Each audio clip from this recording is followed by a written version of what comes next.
YouTube War Dog message over. Welcome guys to something brand new for me and something brand new for YouTube, I guess. Combat Mission Shock Force 2. I normally stream on Twitch at twitch.tv/WarDogUnleashed. Combat Mission doesn't do very well on Twitch, but I really like this game. I haven't played a lot of it, but I want to do stuff with it. So this is where we're at. I'm going to do something for YouTube with it. I do apologize. I'm not good at editing software and stuff like that. I don't even have editing software right now. If this becomes something that people enjoy, I might look into doing that so I can edit videos and make them even better.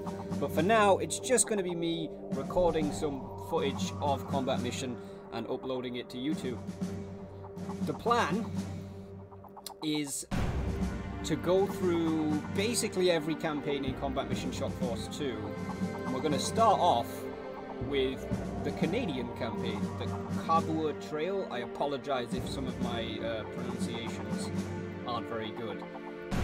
But that's what we're going to be doing today. We're going to do an introduction, we're going to do the campaign briefing, and then I'm going to end the recording, and then we'll record probably the first part of the first mission. The first mission's quite a long one, and my intention is to try and keep the videos to less than half an hour each.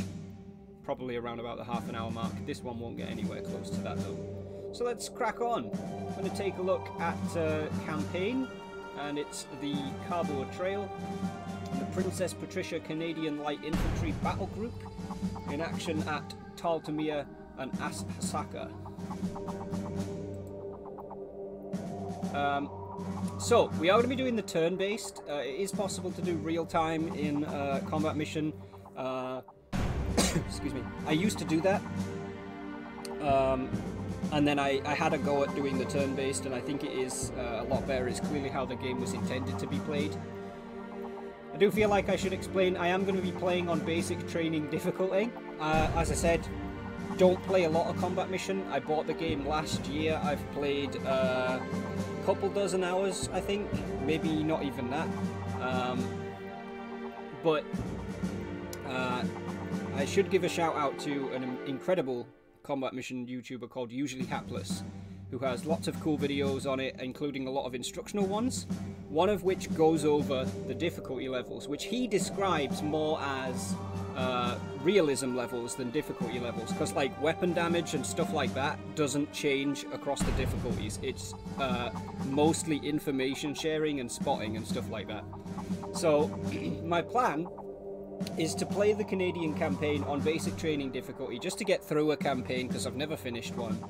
But then the next campaign we do, we're going to step it up to veteran, and probably, as long as I don't have any issues with veteran, the campaign after that we're going to step up to warrior. I don't know if I'm going to do elite, and I'm definitely not going to do iron anytime soon.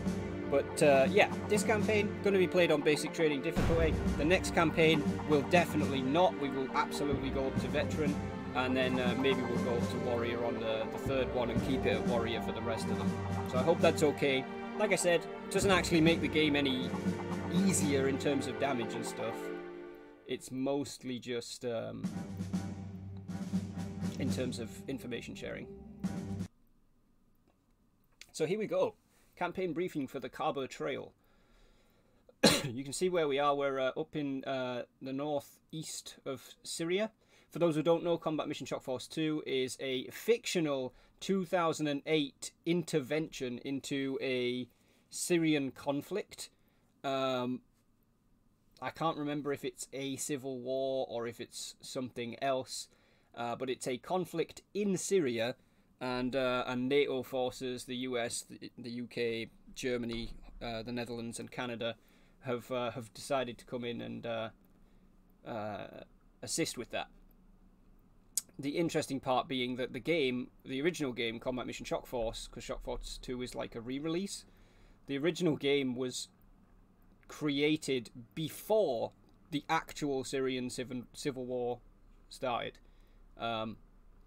Which, there's a whole kettle of fish there that I'm not going to go into too deeply, but Battlefront, the guys that make the combat mission games. They've done a bunch of World War II games. They've done this one, which preceded the Syrian Civil War. Like, it wasn't a thing when they made the game. And they also made, I think I'm gonna get this wrong, but Combat Mission Black Sea, I think, is about a fictional, when they made the game, conflict that escalates between Russia and the Ukraine in like the mid 2010s.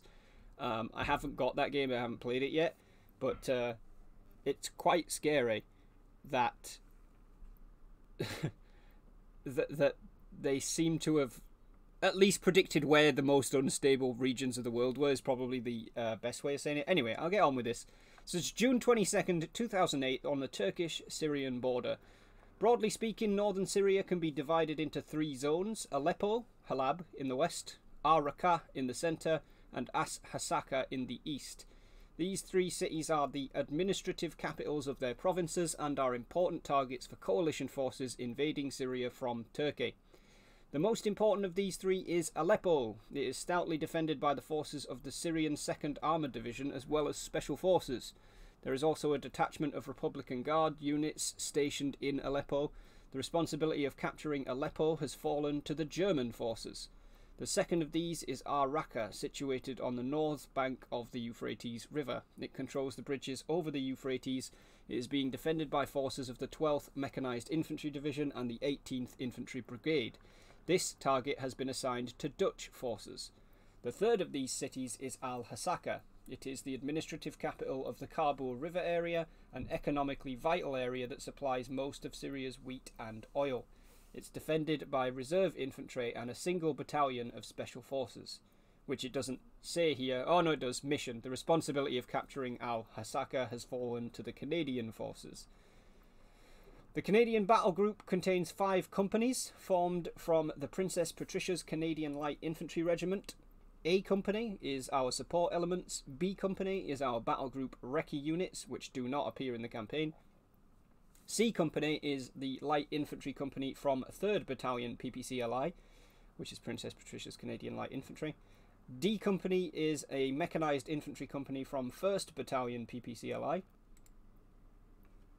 E Company, Mechanized Infantry Company from 1st Battalion PPCLI as well.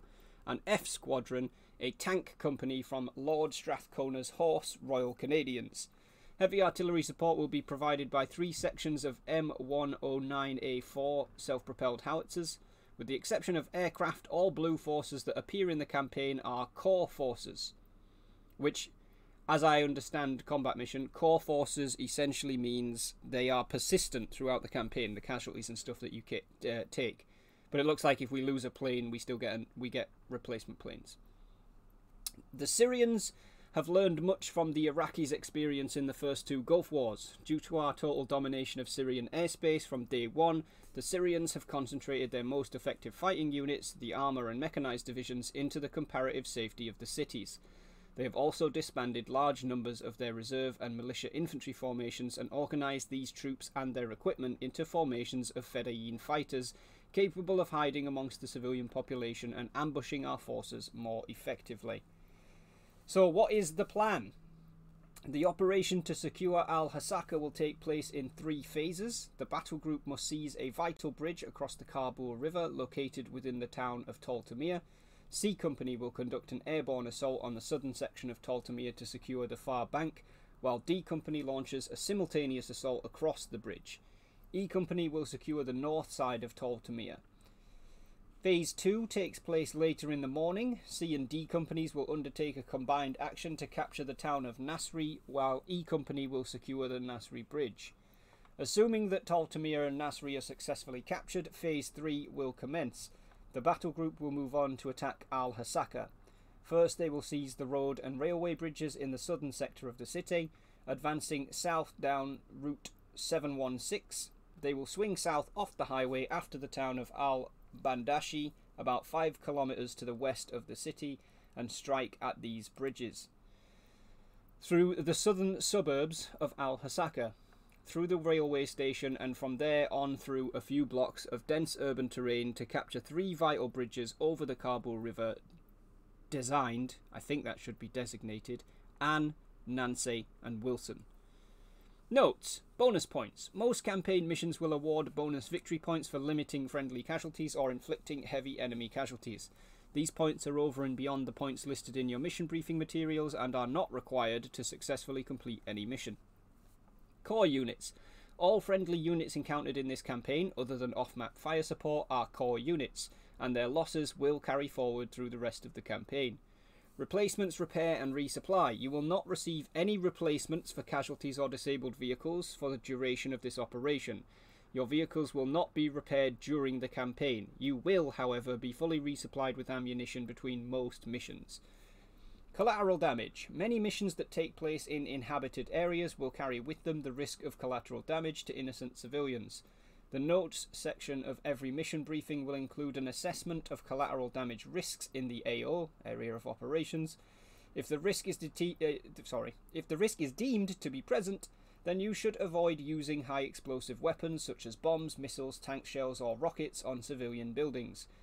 Causing damage to these buildings may award the enemy bonus victory points, potentially huge amounts of points in the case of extensive damage. Small arms fire from rifles, machine guns and coaxial weapons will not cause collateral damage.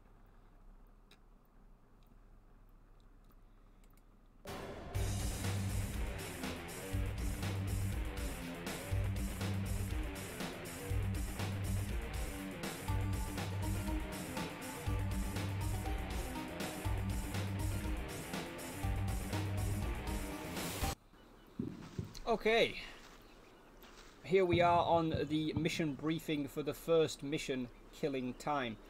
I'm going to stop this first video here because it is just supposed to be an introduction to the campaign and the overall campaign briefing. But I will be back with another video where we will read through the briefing for Killing Time and get on to the battlefield. Thank you guys for watching. I'll see you soon, but for the time being, it's going to be War Dog out.